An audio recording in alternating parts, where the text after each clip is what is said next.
Shabbat Shalom, amigos, youtuber espectadores do canal Israel no Caminho. Aquele canal que quer ver todo Israel no caminho, na verdade e na vida.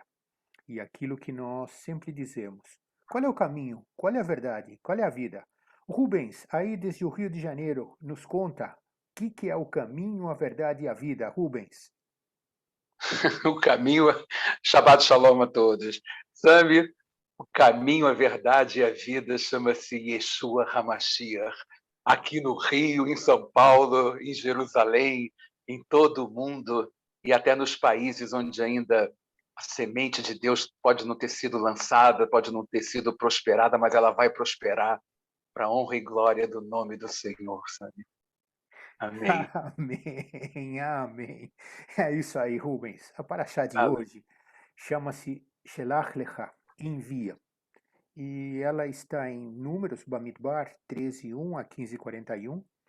Está também em Juízes 2, de 1 a 24. Brit Hadashah em Hebreus 3, de 7 a 19. E o Salmo 64. E essa paraxá nos conta a preparação da chegada na terra prometida, aquela terra que o Eterno prometeu para o povo de Israel logo na saída do Egito. E então o Eterno pede para Moisés enviar 12 príncipes, não era qualquer pessoa, não era qualquer um, seriam 12 príncipes, conforme nós lemos em Bamidbar 13:2, envia homens que espiem a terra de Canaã, que eu hei de dar aos filhos de Israel. De cada tribo de seus pais enviareis um homem, sendo cada qual príncipe entre eles, ou seja, pessoas preparadas para uma função de liderança, preparadas com ensino, com base, com estudo para determinar uma tarefa. Esse pessoal passa 40 dias fazendo uma inspeção da área e eles retornam com um relatório, como nós vemos em ainda Bamidbar 13:27. Relataram a Moisés e disseram: Fomos à terra que nos enviastes, e verdadeiramente mana leite e mel. Este é o fruto dela. O povo, porém, que habita nessa terra é poderosa e as cidades muito grandes e fortificadas. Também vimos ali os filhos de Anak. Uau! Este pessoal, estes príncipes, parece que falharam na sua tarefa de preparo. Aquela lição de casa que eles deveriam ter feito, não acreditaram que Deus iria dar essa terra.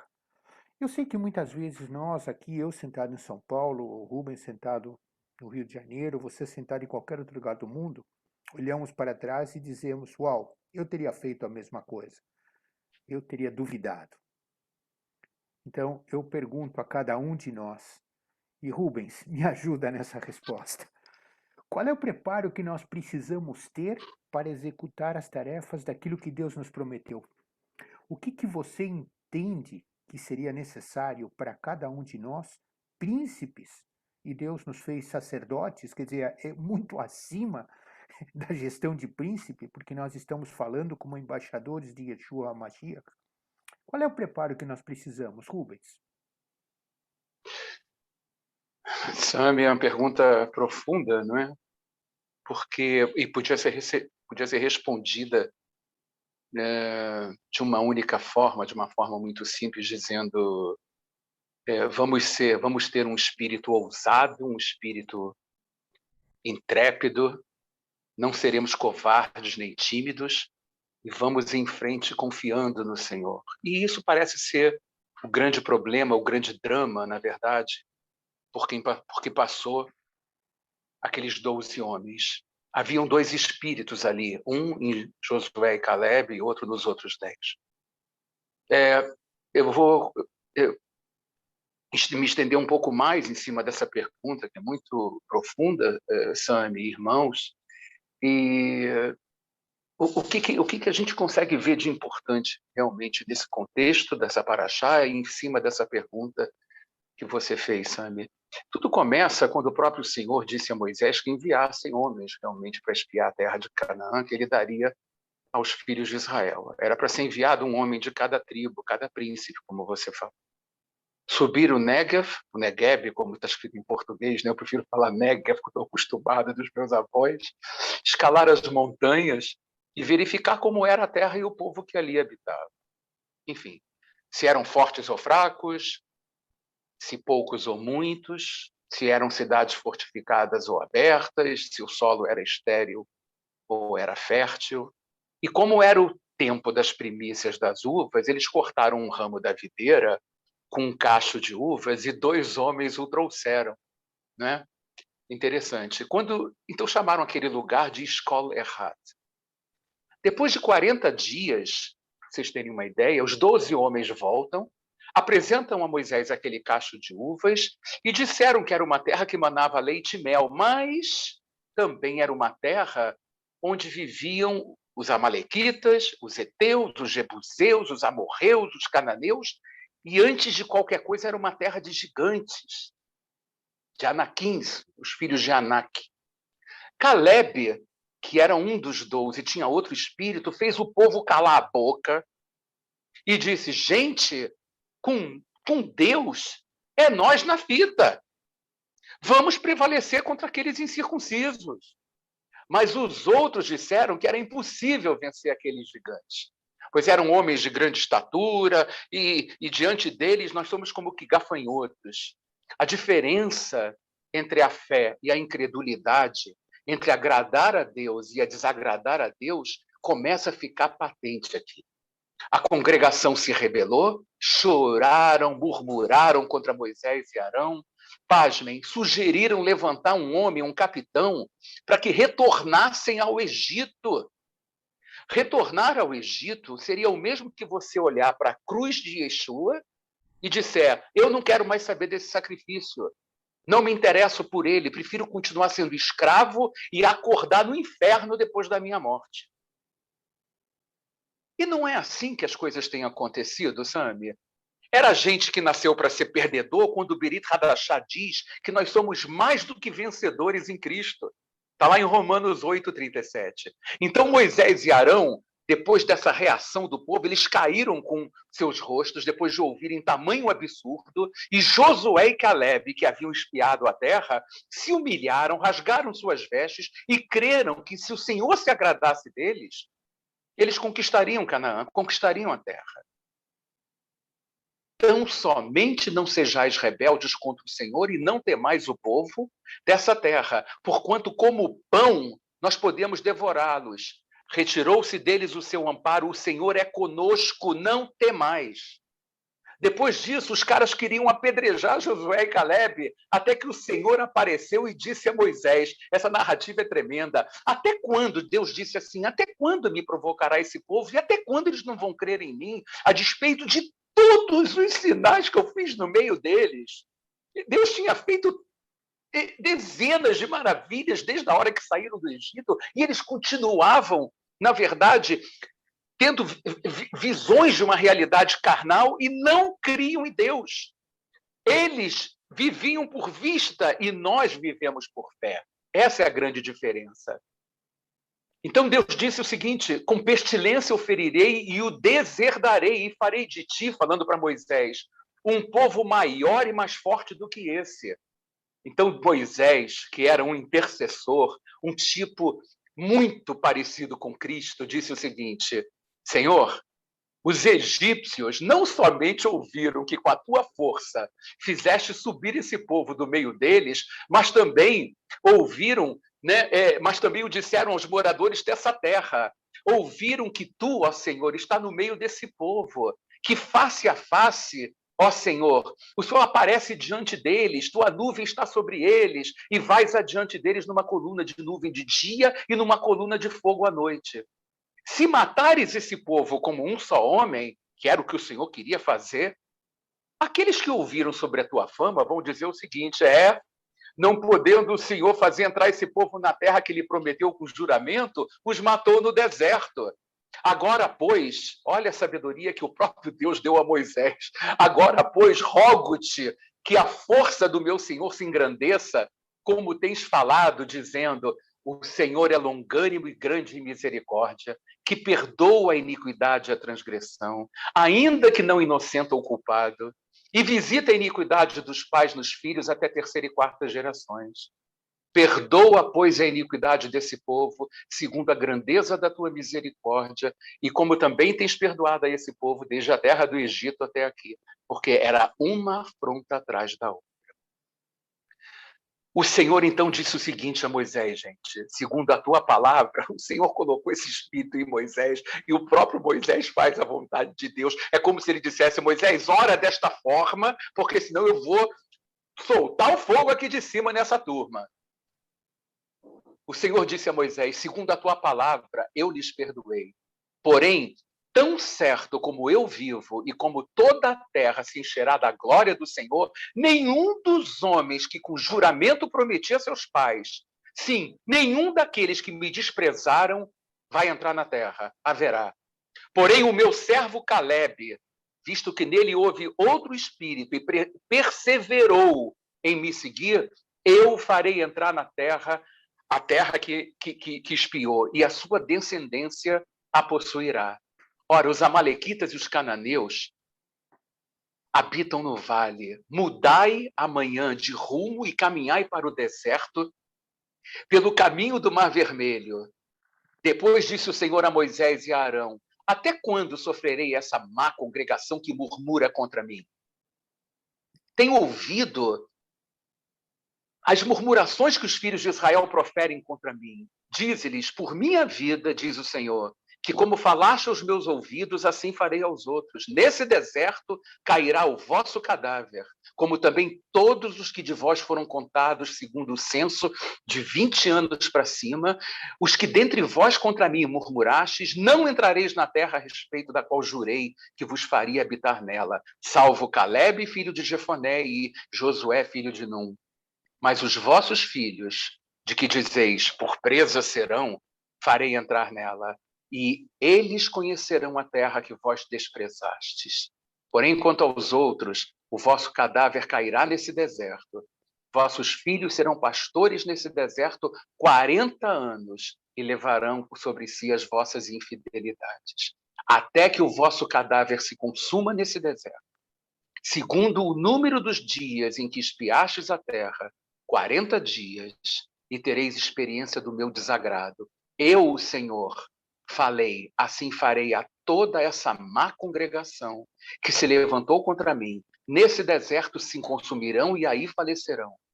Os homens que Moisés mandara espiar a terra e que, voltando, fizeram murmurar toda a congregação contra ele, infamando a terra, esses mesmos homens que infamaram a terra morreram de praga perante o Senhor. Mas Josué, filho de Num, e Calebe, filho de Jefoné, que eram dos homens que foram espiar a terra, sobreviveram. Falou Moisés essas palavras a todos os filhos de Israel, e o povo se contristou muito. Ficou todo mundo muito triste, na verdade. Bem, o texto de Números 13 e 14, esse texto que a gente narrei um pedaço, Sami, meus irmãos, são uma verdadeira aula, Sami, daquilo que agrada a Deus e daquilo que não agrada a Deus. Isso com relação à fé. A Bíblia diz com todas as letras que sem fé é impossível agradar a Deus.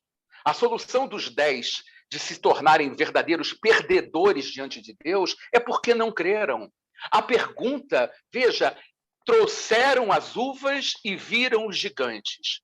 Então, a pergunta que nós temos que fazer para nós mesmos e para todos que nos ouvem é o seguinte: o que a gente deve enxergar? Uvas ou gigantes? Essa é a grande pergunta que fica. Gente, deixa eu falar uma coisa para vocês. O apóstolo Paulo, repetindo o profeta Isaías, diz assim: mas relativamente a Israel, dele clama Isaías, ainda que o número dos filhos de Israel seja como a areia do mar, só um remanescente é que será salvo. Lembram da palavra de Moisés ao povo no deserto, já com a geração que iria tomar posse da terra? Escolham a vida, ele disse, creiam. O justo pela sua fé viverá, não por vista. Não importa os gigantes. O nosso Deus é muito maior do que todos eles juntos. Mas precisamos de parar de murmurar e crer. E isso é uma característica que vem dentro do DNA do povo de Israel. E nós não temos que ter o DNA do povo de Israel, nós temos que ser um povo de Israel com o DNA de Cristo em nós. E nós só vamos agradar a Deus crendo, com fé. Porque também, que diz a palavra em Hebreus 4, no verso 2, porque também a nós foram anunciadas as boas novas, como se deu com eles, né? O autor de Hebreus se referindo aos judeus. Mas a palavra que eles ouviram de nada lhes aproveitou. Por quê? Porque, visto não ter sido acompanhada pela fé naqueles que a ouviram. E aí a gente vai para o texto do Salmo 95, que diz assim: não endureçais o vosso coração, como em Meribá, como no dia de Massá, no deserto, quando os vossos pais me tentaram, pondo-me à prova, não obstante terem visto as minhas obras. Durante 40 anos, diz a palavra, lá no Salmo 95, estive desgostado com essa geração e disse: é povo de coração transviado, não conhece os meus caminhos, por isso jurei na minha ira, não entrarão no meu descanso. E aí, existe um texto que eu gosto muito, Sami, lá em Hebreus 3, que diz assim: assim como diz o Espírito Santo, se ouvirdes a sua voz, não endureçais o vosso coração, como foi na provocação no dia da tentação no deserto, onde os vossos pais me tentaram, pondo-me à prova e viram as minhas obras por 40 anos. É uma confirmação do Salmo 95. Por isso me indignei contra essa geração e disse: esses sempre erram no coração. Eles também não conheceram os meus caminhos. Assim, por isso jurei na minha ira que não entrariam no meu descanso. Tende cuidado, irmãos. Jamais aconteça haver em qualquer um de vós perverso coração de incredulidade que vos afaste do Deus vivo. Pelo contrário, exortai-vos mutuamente a cada dia, durante o tempo que se chama hoje, a fim de que nenhum de vós seja endurecido pelo engano do pecado, porque nos temos tornado participantes de Cristo, se de fato guardamos firme até o fim a confiança que desde o princípio tivemos. Enquanto se diz: hoje, se ouvirdes a sua voz, não endureçais o vosso coração como na provocação. Ora, quais os que, tendo ouvido, se rebelaram? Não foram, de fato, todos os que saíram do Egito por intermédio de Moisés? E contra quem se indignou por 40 anos? Não foi contra os que pecaram, cujos cadáveres caíram no deserto? E contra quem jurou que não entrariam no seu descanso, senão os que foram desobedientes? Vemos, pois, que não puderam entrar por causa da incredulidade. Esse é um texto que está em Hebreus 3, de 7 a 19. Assim, meus irmãos, Sami, amigos, ouçam. Abacuque 2,4 diz claramente: o justo viverá pela fé. Tudo teria sido diferente se aqueles outros 10 tivessem se unido no mesmo espírito de fé com Josué e Caleb, como você perguntou no início, sabe? A ação daqueles príncipes, não é? Teria: gente, vamos em nome do Deus dos exércitos de Israel, em nome de Adonai Tsevaot, em nome de El Elyon, de El Shaddai, se Deus é conosco, olhe o que ele fez por nós desde que saímos do Egito. Mas o povo tinha um espírito de murmuração, um espírito de incredulidade, reclamava de tudo, reclamava da água, reclamava da comida, reclamava nas tendas, e isso foi irritando o Senhor tremendamente. Sem fé é impossível agradar a Deus. Fé, a firme convicção das coisas que se esperam e dos fatos que não se veem. Era esse espírito que Josué e Caleb tinham. Era esse espírito que faz com que nós tenhamos que pensar não nos gigantes, mas nas uvas. Qualquer que seja o gigante da tua vida, meu irmão, se você olhar para a cruz de Cristo, se você olhar para Yeshua, você vai ver que você olha para ele e sabe que ele derrota os gigantes, e o que ele tem para você são uvas, porque maior é o que está em nós do que aquele que está no mundo. É isso, Sam. Eu espero com isso ter respondido um pouco a tua pergunta que você fez no início para mim. Rubens, meu irmão, eu gostei de que você já trouxe a conversa para aquilo que é importante, o Salmo 95. E o Salmo 95, ele é recitado em canto em todos os Kabbalat Shabbat. Em todos os Kabbalat Shabbat se diz Lechun Eranenah. E Lechun Eranenah É o Salmo 95 que começa dizendo assim: Vinde, cantemos ao Senhor, com júbilo celebremos o rochedo da nossa salvação. Saímos ao seu encontro com ações de graças e vitoriemo-lo com salmos. Gente, espera um pouquinho só. E aqui é importante voltar à história.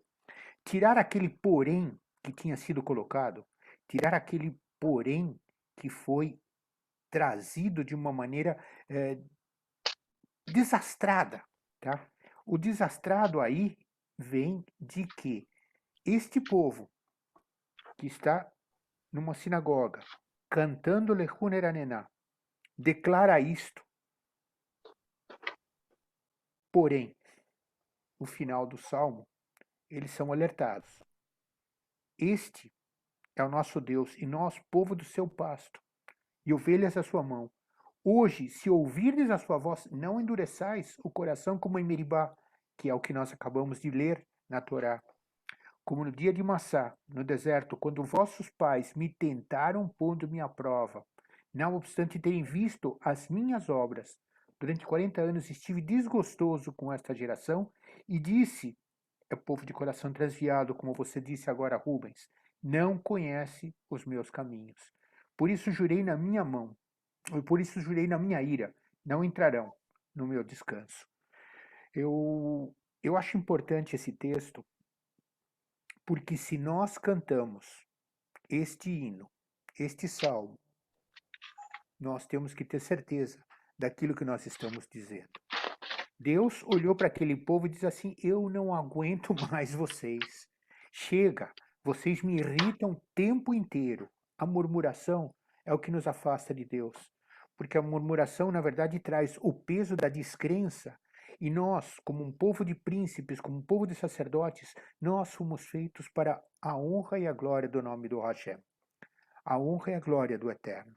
Nós ganhamos uma tarefa: levar o nome do Eterno o mais alto que nós pudermos. Só que para isso, nós temos uma tarefa: ou crer ou não crer. Porque se nós declaramos com a boca, sabe o que é? Eu sou um povo de dura serviço, eu sou um povo desastrado, eu sou um povo complicado. É lógico que nós não vamos conseguir fazer muita coisa. Por quê? Porque nós já saímos carregando o peso da iniquidade. Crer significa assumir uma linha de conduta coerente. Na Haftará deste trecho, nós vemos o profeta Samuel dizendo para o povo: pessoal, o problema é o seguinte, vocês tinham declarado Deus como o Senhor, como Adonai Tsevaot, mas cada vez que dava um problema, vocês simplesmente esqueciam de Deus e iam fazer as vossas alegrias, criando ídolos, fazendo desordem, confusão. E no meio da confusão, no meio da meleca, quando estava tudo perdido, Deus, vem aqui me ajudar, por favor, volta. E Samuel vira para o povo e diz assim: tá bom, agora a isso tudo ainda vocês acrescentam querer um rei. Então, o que acontece? Acontece de que este povo ouviu no deserto, viu no deserto. Essa geração que estava lá no deserto, neste episódio que nós estamos contando agora, tinha acabado de ver no Egito a mão forte do Eterno livrá-los por 10 pragas. E das 10 pragas, eles não viveram consequência nenhuma. Só o pessoal do Egito. O povo de Israel saiu limpo. Eles ainda viram Deus abrir o mar. Todo dia caía maná. Todo dia tinha uma nuvem protegendo do sol do deserto, e de noite, como faz frio no deserto, Deus mandava uma coluna de fogo. Você acha que Deus se esqueceu de ti? Muito pelo contrário, ele não se esqueceu, tanto assim que ele tinha uma dificuldade. Ele tinha uma dificuldade que nós quebrássemos a dureza do nosso coração, para vê-lo com os olhos do coração.